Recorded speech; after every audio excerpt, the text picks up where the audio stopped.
महाराष्ट्र सरकार ओबीसी नेताओं को देगी सुरक्षा। कैबिनेट बैठक में देवेंद्र फडणवीस ने दिया आश्वासन।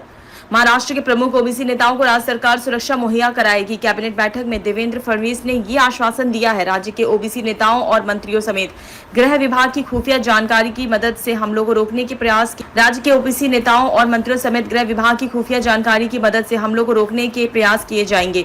एहतियातन कैबिनेट महत्वपूर्ण ओबीसी नेताओं को अतिरिक्त सुरक्षा मुहैया कराने को लेकर सकारात्मक है। देवेंद्र फडणवीस ने की हिंसा की निंदा। महाराष्ट्र के उप मुख्यमंत्री देवेंद्र फडणवीस ने मंगलवार को कहा कि अधिकारियों ने 50 से 55 लोगों की पहचान की है जो कि मौजूदा मराठा आरक्षण आंदोलन के दौरान राज्य के विभिन्न हिस्सों में हिंसक गतिविधियों में शामिल थे और कहा कि दोषियों को सख्त कार्रवाई का सामना करना पड़ेगा। फडणवीस, जिनके पास गृह मंत्रालय भी है, ने कोटा प्रदर्शनकारियों द्वारा हिंसा और आगजनी की निंदा, जिन्होंने सोमवार को बीड और छत्रपति संभाजीनगर जिलों में आंदोलन के दौरान 3 विधायकों के अलावा कुछ स्थानीय राजनीतिक नेताओं के घरों या कार्यालयों को निशाना बनाया और एक नगर परिषद भवन में आग लगा दी। 50 से 55 लोगों की हुई पहचान। यहां पत्रकारों से बात करते हुए उन्होंने कहा कि आंदोलनकारियों ने कोशिश की बीड जिले में परिवार के सदस्यों के साथ एक घर को जलाने के लिए हत्या के प्रयास का आरोप लगाया जाएगा। राज्य सरकार ने पिछले कुछ दिनों में हिंसक घटनाओं में शामिल 50 से 55 लोगों की पहचान की है। उन्होंने कुछ खास लोगों और एक खास समुदाय के सदस्यों के घरों पर हमला किया। कुछ विधायकों के घरों में आग लगा दी गई और होटलों के साथ साथ कुछ संस्थानों को भी निशाना बनाया गया। फडणवीस ने कहा, यह बिल्कुल गलत है। सरकार ने इस घटनाओं को गंभीरता से लिया है और उपद्रवियों को सख्त कार्रवाई का सामना करना पड़ेगा। गृह मंत्री ने चेतावनी दी।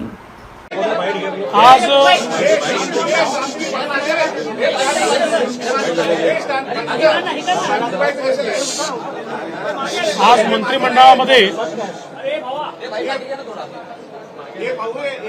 अतिवृष्टीमुळे ज्या शेतकऱ्यांचं नुकसान झालंय त्यांच्याकरता 2 महत्त्वाचे निर्णय घेण्यात आलेले आहेत। विशेषतः विदर्भाच्या भागामध्ये 2 हेक्टर पेक्षा जास्त लँड होल्डिंग असल्यामुळे मराठवाड्याच्या बऱ्याच भागामध्ये त्यांना कुठलीच मदत त्या ठिकाणी मिळत नव्हती आणि म्हणून 2 हेक्टरचा निकष 3 हेक्टरपर्यंत वाढवण्याचा निर्णय हा मंत्रिमंडळाने घेतलेला आहे। त्यामुळे आता ज्यांचं नुकसान झालंय अशा जवळजवळ सर्व शेतकऱ्यांना यामध्ये फायदा मिळणार आहे। ज्यांची जमीन खरडून गेली आहे त्यातही 2 हेक्टरपेक्षा जास्त ज्यांच्याकडे जमीन आहे त्यांची जमीन खरडून गेली तर त्यांना कुठली मदत मिळत नव्हती। पण आता जमीन लँड होल्डिंग किती मोठं असलं तरीही 2 हेक्टरपर्यंत खरडून गेलेल्या जमिनीचा मोबदला त्यांना देण्यात येईल अशा प्रकारचा निर्णय देखील झालाय।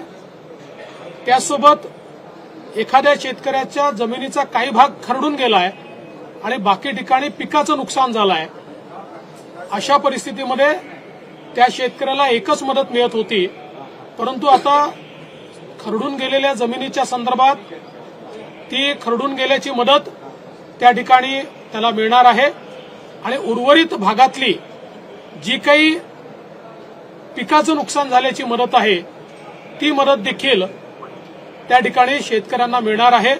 त्यामुळे मोठ्या प्रमाणात विदर्भ मराठवाड्यातल्या शेतकऱ्यांना याचा फायदा मिळेल आणि अतिवृष्टीमुळे ज्या भागामध्ये शेतकऱ्यांचं मोठं नुकसान झालंय त्यांना या नियमात शिथिलता दिल्यामुळे फायदा मिळेल। आपल्याला कल्पनाच आहे की मराठा आरक्षणाच्या संदर्भात जे काही आंदोलन चाललेलं आहे त्या संदर्भात राज्य सरकार सकारात्मकतेने पाऊल उचलत आहे। माननीय मुख्यमंत्री यांनी स्वतः आरक्षणाच्या संदर्भातलं कमिटमेंट हे दिलेलं आहे आणि त्यानुसार राज्य सरकार मराठा समाजाला आरक्षण देण्याच्या संदर्भात पूर्णपणे कमिटेड आहे। या संदर्भात आजच्या मंत्रिमंडळातले निर्णय देखील आपल्यासमोर आत्ताच संबंधित सगळ्या मंत्र्यांनी सांगितलेले आहेत, त्यामुळे मी पुन्हा ते सांगणार नाही। पण याच वेळी काही लोक या आंदोलनाचा फायदा घेऊन हिंसा करण्याचा प्रयत्न करतायत आणि विशेषतः ज्या प्रकारे काल बीडमध्ये काही लोकांनी त्या ठिकाणी लोकप्रतिनिधींचे घरं जाळ, काही विशिष्ट समाजाच्या लोकांना टार्गेट कर, काही लोकांचे हॉटेल, दवाखाने जाळ, प्रतिष्ठानं जाळ, अशा प्रकारचं जी कारवाई केली आहे ही कारवाई अत्यंत चुकीची आहे. त्याची अतिशय गांभीर्याने दखल ही राज्य सरकारने घेतली आहे. अशा सर्व लोकांवर पोलीस आणि गृह विभाग कडक कारवाई करेल. विशेषतः लोक घरात असताना घरं जाळण्याचा जो प्रयत्न झालेला आहे त्याचे सगळे व्हिडिओ फुटेजेस मिळालेले आहेत. 50-55 लोक आयडेंटिफाय झाले आहेत. उर्वरित लोकांना आयडेंटिफाय करण्यात येत आहे. या सगळ्या लोकांना त्या ठिकाणी पोलीस 307 अंतर्गत जीवे मारण्याचा प्रयत्न केला याच्या अंतर्गत त्यांच्यावर कारवाई करणार आहेत.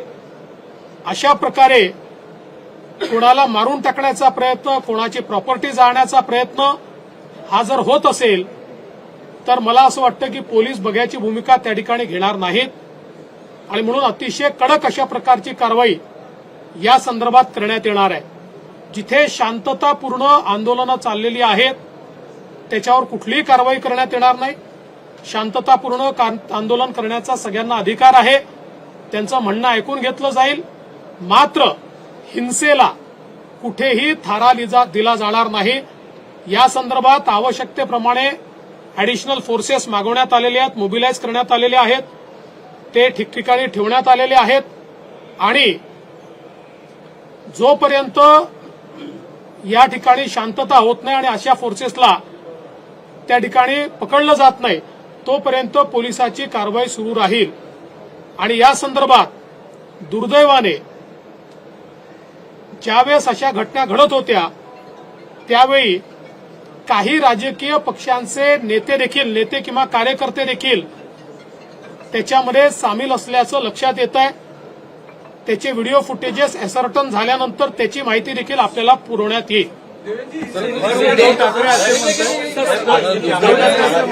देखिए, कल जिस प्रकार की घटना बीड़ में हुई है इसका समर्थन नहीं किया जा सकता.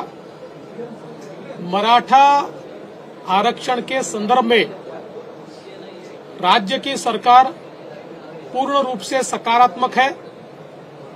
कुछ निर्णय आज भी मंत्रिमंडल ने लिए हैं. लॉन्ग टर्म में इस प्रश्न को छुड़ाने के लिए सुप्रीम कोर्ट की क्यूरेटिव पिटीशन भी अभी मेंशन की गई है और सुप्रीम कोर्ट उसको सुनने वाला है. ऐसे समय कुछ लोग जानबूझकर हिंसा फैलाने का जो प्रयास कर रहे हैं, ऐसी हिंसा को बर्दाश्त नहीं किया जाएगा. उनके ऊपर कार्रवाई होगी. कई लोगों को आइडेंटिफाई किया गया है. सारे सीसीटीवी फुटेजेस हमको मिले हैं. इनमें जो लोग दिखाई पड़ रहे हैं उन्होंने सीधे सीधे लोगों को जिंदा जलाने का प्रयास किया है. ऐसे समय उनके ऊपर 307 की धारा के तहत व्यक्तियों को जान से मारने की कोशिश करना, इस प्रकार की कार्रवाई की जाएगी. जो शांति के साथ आंदोलन कर रहे हैं उनको आंदोलन करने दिया जाएगा. देवेंद्रजी, विशेष अधिवेशन बोलवण्यासंदर्भात आज काही चर्चा झाली आहे का? आणि दुसरं महत्वाचं, काही ओबीसी नेते तुमच्याकडे काल आलेले होते. त्यांची अपेक्षा होती की सिक्युरिटी प्रोव्हाइड करण्यात यावी. काल तुम्ही त्याचा पण आढावा घेतला. असं आहे की ज्या ठिकाणी ओबीसी नेत्यांना धमक्या आलेल्या आहेत किंवा इन्सिक्युरिटी वाटते आहे अशा ठिकाणी पोलिसांना सांगितलेलं आहे की या धमक्या गांभीर्याने घेतल्या पाहिजेत आणि त्याच्यावर योग्य ती कारवाई केली पाहिजे. काही लोक फेसबुकच्या माध्यमातून किंवा सोशल मीडियाच्या माध्यमातून धमकी देतात. त्या धमकीलाही गंभीरतेने घेऊन त्यांच्यावरही कारवाई करण्याचे आदेश हे देण्यात आलेले आहेत.